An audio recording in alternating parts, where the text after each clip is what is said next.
एक दिन मैंने फेसबुक पर बैठे बैठे एक अनजाने आदमी को फ्रेंड रिक्वेस्ट भेज दी, जो कि दिखने में काफ़ी हैंडसम लग रहा था। उसने भी उसी रात मेरी भेजी रिक्वेस्ट को एक्सेप्ट भी कर लिया। तुम्हें पता है कि तुम इस साड़ी में कितनी खूबसूरत दिख रही हो, उसने टेक्स्ट किया। थैंक्स, मुझे भी तुम्हारी डीपी अच्छी लगी। इसी तरह हमने बातें करनी शुरू कर दी। अगर अपनी माँ से प्यार करते हैं तो उस माँ की कसम आप इस चैनल को सब्सक्राइब करके नोटिफिकेशन ऑन कर देना। मुझे पता था कि वह 39 साल का आदमी है, शादीशुदा और 2 बच्चे का पिता भी है।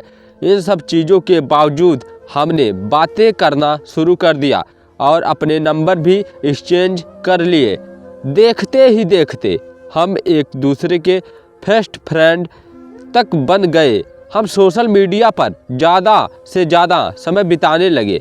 दूसरी ओर उसने लगा कि वह अपनी बीवी से दूर जा रहा है। वह अपने बच्चों के साथ दूसरे स्टेट में रहती थी। वह मुझसे बोलता था, अभी पता नहीं, मैं सारा दिन तुम्हारे बारे में ही सोचता रहता हूँ। मुझे ऑफिस है। इस बात पे मैं नेचर से काफ़ी शर्मीली थी।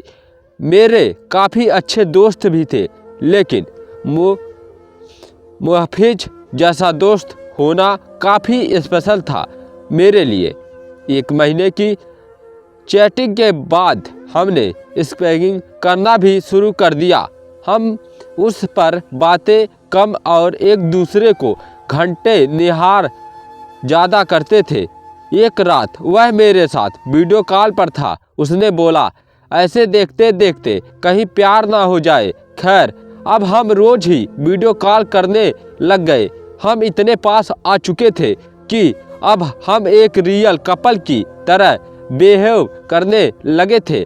हम रोमांस करते, एक दूसरे को चिढ़ाते और थोड़ी लड़ाइयाँ भी करते। कहने का मतलब था कि 17 साल की लड़की को 39 साल के आदमी से प्यार हो गया था। प्यार की कोई उम्र नहीं होती। जिस तरह से प्यार की कोई उम्र नहीं होती, उसी तरह से हम दोनों को भी अपना रिश्ता बिल्कुल गलत नहीं लगा। हमें नहीं लगा कि हमने कुछ गलत काम किया है। जब उसकी बीवी आई, इसी दौरान इसकी बीवी और बच्चे इससे मिलने आए, पर वह फिर भी मुझसे बातें किया करता था। यहाँ तक कि वह अपनी बीवी के सामने भी मेरी कॉल उठा लेता था। उसी दौरान उसकी बीवी उस पर शक करने लगी, क्योंकि अब वह पहले जैसा बिल्कुल नहीं रहा। एक रात की बात थी जब ये दोनों बड़े पर सेक्स के लिए गए। तभी इनके फ़ोन पर मैंने मैसेज और अपनी फ़ोटो भेजी। इनकी वाइफ ने उठकर फ़ोन जैसे ही खोला, मेरी फ़ोटो उन्हें दिखी। उसकी वाइफ ने कोई रिएक्शन नहीं दिया, बस मुहफ़िज को जोर का थप्पड़ मारा और रोने लगी। 3 दिन के बाद वह घर छोड़कर चली गई। मुझे उसकी वाइफ के लिए काफ़ी बुरा लगा, इसलिए मैंने उससे कई दिनों तक बातचीत बंद कर दी। उसकी वाइफ के जाने के बाद हम फिर से मिले और हमें लॉन्ग ड्राइव पर जाने का प्लान बनाया। जब उसने मुझे प्रपोज किया, उसी शाम उसने मुझे प्रपोज किया। मुझे सिर्फ तुम ही चाहिए और कुछ नहीं। अपनी जवानी में मैं काफ़ी सारी लड़कियों से मिला, पर तुम ही एक ऐसी लड़की हो जिसने मेरा दिल चुराया है। वह कुछ देर के लिए शांति छा गई, फिर उसने मुझे आई लव यू बोला। उसकी आंखों में आंसू थे। हम एक दूसरे को किस करना चाहते थे, गले लगाना चाहते थे। मैं तुम्हें ब्लॉक कर रही हूँ। दूसरे दिन मुझे एक मैसेज मिला जिसमें उसने लिखा था, ये डार्लिंग आई लव यू, लेकिन मेरा परिवार भी है, मेरी कुछ यूजिट भी है। यह मेरी तुमको आखिरी मैसेज है। मुझे प्लीज़ कॉल या टेक्स्ट मत करना। मैं तुम्हें ब्लॉक कर रहा हूँ। मुझे ऐसा लगा कि मानो मैं शादी के लिए बाद विधवा बन गई हूँ। मैं बुरी तरह से टूट चुकी थी, काफ़ी परेशान थी। फिर लौटा वो मेरी ज़िंदगी में। 3 महीने बीत जाने के बाद मैं एक लड़के के साथ रिलेशनशिप में आई। एक दिन मेरे पास किसी दूसरे नंबर से महफिज का मैसेज आया, बानी इज डैट यू, प्लीज़ मेरी लाइफ में दोबारा वापस आ जाओ, मैं तुम्हारे बिना नहीं रह सकता। मैं समझ गई कि यह उसी का नंबर है और फूट फूट कर रोने लगी। 1 घंटे की चैटिंग के बाद मेरा दिल फिर से पिघलने लगा। मेरे बॉयफ्रेंड को इन सब चीज़ों के बारे में कुछ नहीं पता था। मैंने उससे सब कुछ छुपा कर रखा था। मैंने उस पूरी रात केवल महफिज से बातें की। उसने मुझे घर पर लंच के लिए बुलाया। एक दिन महफिज ने मुझे अपने घर पर लंच के लिए बुलाया था। मैंने हाँ कर दी और चली गई। घर जाकर मैंने देखा कि वह खाली था और वहाँ केवल महफिज के कोई नहीं था। उसने मुझे अंदर बुलाकर फ्रेश होने के लिए बुलाया। उसने ढेर सारी बातें की और खाने की टेबल सजाई।